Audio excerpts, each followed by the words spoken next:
فرماتا ہے ان اللہ لا یغیر ما بقوم حتی یغیروا ما بانفسہم، بے شک اللہ تعالیٰ اس وقت تک کسی قوم کی حالت نہیں بدلتا جب تک وہ قوم خود اپنی حالت بدلنے کی فکر نہ کرے۔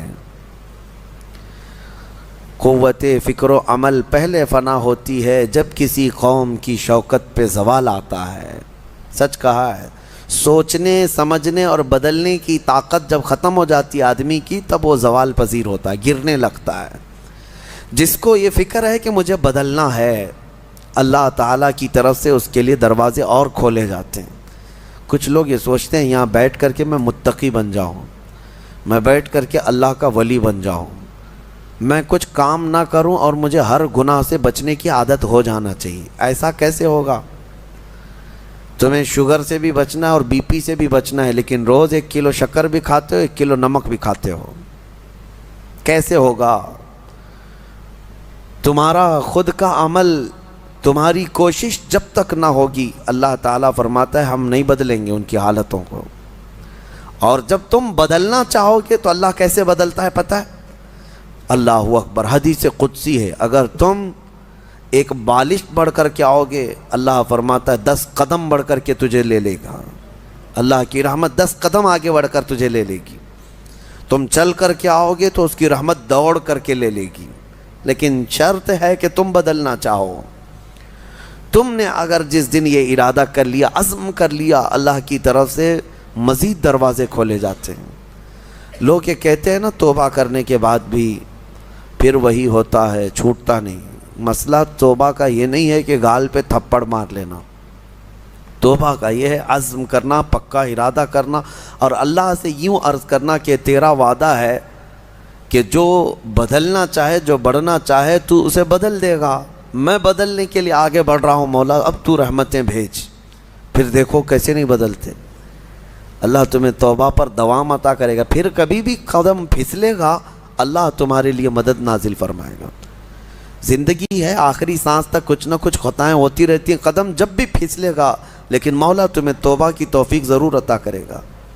اسی لیے کوشش پہلے خود کے بڑھنے کی ہو، خود کے بدلنے کی ہو۔ ایک بات یاد رکھیں، ہمارے معاشرے میں اچانک کوئی ہوا نہیں آئے گی جو سب کو پرہیزگار بنا کے چلی جائے گی۔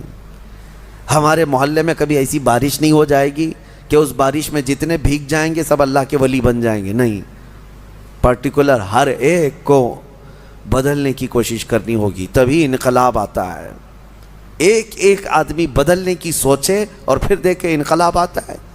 ریولیوشن یوں ہی آتا ہے، لوگوں کی چینجنگ سے آتا ہے۔ میں آپ کو بتاؤں، بدلنا چاہے تو اللہ تعالیٰ کیسے بدلتا ہے۔ آپ نے سنا ہے بشر حافی کے متعلق، بغداد میں شراب کا کام کرتے تھے، شراب کا کاروبار تھا۔ ایک بار انہوں نے ایک تحریر جس میں بسم اللہ لکھی ہوئی تھی، وہ زمین پر کیچڑ میں گری ہوئی تحریر کو اٹھا کر چوم لیا اور گھر پہ لا کر اوپر رکھ دیا۔ اللہ کو یہ ادا پسند آئی، اور اس کے بعد اس زمانے میں موجود ایک بزرگ کے خواب میں میرے آقا صلی اللہ علیہ وسلم تشریف لائے اور کہا جاؤ بشر کو اللہ کا سلام پہنچاؤ، جبکہ وہ شراب کا اڈا چلاتے تھے۔ تو اس بزرگ نے یہ سوچا کہ میرا یہ وہم ہوگا، 3 دن مسلسل خواب دیکھا، اس کے بعد آ کر کے بشر سے کہا اے بشر مجھے نہیں معلوم، لیکن مسلسل 3 راتوں سے میں خواب میں رسول اللہ کو دیکھ رہا ہوں، اللہ کی طرف سے تجھے سلام پہنچانے کا حکم فرما رہے تھے۔ تو مسلمان لیکن بھٹکے ہوئے، راستہ چینج تھا۔ اسی وقت اپنے شراب خانے سے باہر نکلے، چیخ مار کر کے یوں عرض کرنے لگے مولا تو یقیناً رحیم و کریم ہے، ستار ہے، ایک بسم اللہ کے ٹکڑے کی میں نے عظمت کی اور تو رب العالمین مجھے سلام بھیجتا ہے، لیکن اتنا ہی نہیں کہ ایک سلام آیا اور پھر اس کے بعد اپنا دھندا چلتا رہا۔ بشر حافی نے عزم کر لیا تھا، ارادہ کر لیا تھا کہ پلٹ کر کے میں اپنے اڈے کو دیکھوں گا نہیں۔ وہاں سے جو نکلے ننگے پیر نکلے اور زندگی بھر ننگے پیر ہی چلتے رہے، پھر چپل پہنے ہی نہیں، کیونکہ چپل چھوڑ کر کے باہر آئے تھے اس بزرگ سے ملنے کے لیے، اسی حالت میں نکل آئے۔ تو جب کسی کا پکا ارادہ ہوتا ہے تو اب اللہ تعالیٰ نے ان کے لیے ایسے دروازے کھولے، اللہ اکبر، وہ بغداد کے قطبوں میں شمار ہوئے ہیں۔ قطب الاقطاب تھے، اللہ کے ولیوں میں تھے. اور حد تو یہ ہے کہ ایک بزرگ نے دیکھا بغداد میں ایک کتے نے راستے پر پیشاب کیا ہے، پخانہ کیا شہر کے راستے پہ. اس بزرگ نے فرمایا جاؤ دیکھو آج بشر حافی کا انتقال ہو گیا ہوگا. تو لوگ جا کر کے معلوم کیے تو صحیح میں اسی دن حضرت بشر حافی کا انتقال ہوا تھا. اس بزرگ سے پوچھا گیا آپ کو کیسے خبر ہوئی؟ کہا کہ جب تک بشر حافی زندہ تھے پورے بغداد کے کسی راستے پر کوئی جانور پیشاب و پخانہ نہیں کرتا تھا، اس لیے کہ وہ ننگے پیر چلا کرتے تھے. اللہ نے ہر راستے کو ان کے لیے پاک کر رکھا تھا. یہ ہے رحمت الہی. جب بدلنا چاہے بندہ، مولا اس کے پیروں کو بھی چلنے کے لیے پاک راستے عطا کرتا ہے. میرے عزیزو، اسی لیے اعلیٰ حضرت نے ترجمہ بھی کیا کیا، اہدنا الصراط المستقیم کا. کیا اللہ تو سیدھا راستہ دکھا، نہیں چلا. کیونکہ اب میں چلنے کی کوشش کر رہا ہوں، میں آ گیا ہوں، نماز میں آیا ہوں، یہ سیدھا راستہ ہی تو ہے. لیکن اب آگے اے مولا تو چلا. جس کی بھی یہ دعا قبول ہوئی مولا کریم اس کو آخری سانس تک ہدایت پر رکھے گا، چلائے گا.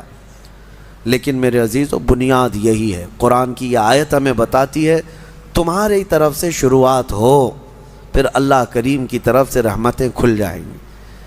گھر میں بیٹھ کر کے صرف لوگ جو آسان نسخے چاہتے ہیں، واٹس ایپ میں دیکھو ابھی وظیفے بھرے ہوئے ہوں گے ہر جگہ سے. انسٹا میں، واٹس ایپ میں اتنے وظیفے آتے ہیں جو اللہ کے ولی بنا دیں گے 2 گھنٹے کے اندر. یہ پڑھنے سے وہ ہو جائے گا، وہ پڑھنے سے یہ ہو جائے گا. دوسروں کا مال کھاتے رہو اور وظیفے کرتے رہو، لوگوں کو ٹوپی ڈالتے رہو اور یہاں 100 وظیفے پڑھتے رہو. ان وظیفوں کا اثر نہیں ہوگا. تمہارے اندر سے تبدیلی ہو. حرام کھا کر کے تم 1000 بار بھی پڑھتے رہو تو تمہاری زبان سے کوئی جملہ آسمان تک نہیں جائے گا. تمہیں ان تمام چیزوں کو چھوڑ کر کے پھر دیکھو. آپ کو پتہ ہے محبوب الہی رحمۃ اللہ علیہ کے پاس ایک شخص آیا، کہا میری بیٹی کی شادی ہونی ہے، کچھ دے دیجئے. انہوں نے کہا جا باہر کچھ ڈھیلے پڑے ہوں تو لے آؤ. وہ 3 ڈھیلے لے آیا. آپ نے کچھ پڑھ کر کے دم کیا، لے جا اس کو. اس نے دیکھا ڈھیلے دیے، لیکن باہر آ کر دیکھا تو وہ سونے کے تھے. اس کو لے جا کر کے اس نے اپنی بیٹیوں کی شادی کی. کافی قیمت والے تھے اس وقت سونے کے ڈھیلے، لیکن محبوب الہی نے 3 بار قل هو اللہ احد ہی پڑھا تھا. بس صرف 3 بار قل هو اللہ احد کا سورہ پڑھ کر کے دم کر کے دے دیا تھا، لے گا جاؤ. اب اس نے بیٹیوں کی شادی تو کی، لیکن نسخہ تو ہاتھ میں آ گیا تھا نا. گھر میں بہت سارے ڈھیلے جمع کر لیا، بہت سارے پتھر اور اینٹ بھی لا کر کے بیٹھا اور رات میں قل هو اللہ احد پڑھنے لگ گیا. 3 بار تو چھوڑو، 100 بار ہو گئے. آنکھ کھول کھول کر کے دیکھتا تھا وہ ڈھیلا ڈھیلا ہی تھا، بدلتا ہی نہیں تھا. 1000 بار ہو گیا سورہ اخلاص، 1000 بار کے بعد بھی وہ ڈھیلے ویسی رہے. وہ دوسرے دن اٹھ کر کے آیا اور سوچا کہ پتہ نہیں اور کیا پڑھے تھے. پوچھا محبوب الہی سے کہ آپ کیا پڑھ کر کے مجھے دیے تھے؟ کہا 3 بار قل هو اللہ احد کا سورہ پڑھ کے دیا تھا. کہا میں 1000 بار پڑھا، ابھی بھی ڈھیلا ہی ہے. تب آپ نے فرمایا تھا تیری زبان اور ہے، میری زبان اور ہے. اللہ کریم اس کے ان بندوں کی ہر بات کی لاج رکھتا ہے جو اس کے لیے بدل جاتے ہیں، اس کے لیے چھوڑ دیتے ہیں ہر چیزیں. یقیناً آج آپ کے لیے بھی بہت ساری ہیں دعائیں آپ کی مستجاب ہوں گی، اللہ آپ کی زبان میں اثر عطا کرے گا. اس کے لیے کچھ چیزیں چھوڑنے کی کوشش کرو. اس کے لیے کچھ نہیں بلکہ بہت ساری چیزیں چھوڑنا ہے. حرام چھوڑنا، میں آپ کو بتاؤں، یہ تو مسلمان کے لیے فرض ہے. بعض لوگ یہ کہتے ہیں میں شراب نہیں پیتا، پرہیزگار آدمی ہے. چوری نہیں کرتا، پرہیزگار آدمی ہے. جوا نہیں کھیلتا، پرہیزگار آدمی. نہیں، شراب نہیں پیتا، جوا نہیں کھیلتا، چوری نہیں کرتا، پرہیزگار نہیں، مسلمان ہے بس.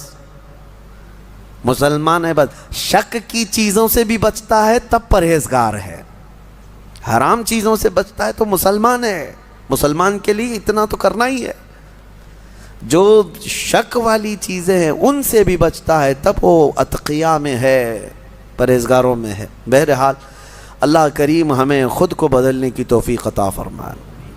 آج پوری امت کے لیے یہ چیز ہے، پوری امت کے لیے. کاش ہمارا یہ پیغام ہر نوجوان تک پہنچے جو شب قدر میں اور جمعہ کی بھیڑ میں اور نہ جانے کتنی راتوں اللہ کی بارگاہ میں دعا کرتے رہتے ہیں، اے اللہ امت پر رحم فرما دے۔ ٹھیک ہے، دعا ہونی چاہیے، لیکن کیا صرف اور صرف ہم دعا کرتے رہیں اور اپنے آپ کو کبھی نہ بدلیں؟ کبھی نہ بدلیں؟ جتنے لوگ اس بھیڑ کی دعا میں شامل ہوتے ہیں تو پھر وہ اپنے آپ کو تبدیل کیوں نہیں کرتے؟ اللہ کی بارگاہ میں مانگ کر تو جاتے ہیں بھیک، فجر میں نہ نمازوں میں ان کا کوئی شمار ہے، نہ پھر رمضان کے احترام میں ان کا کوئی حصہ ہے۔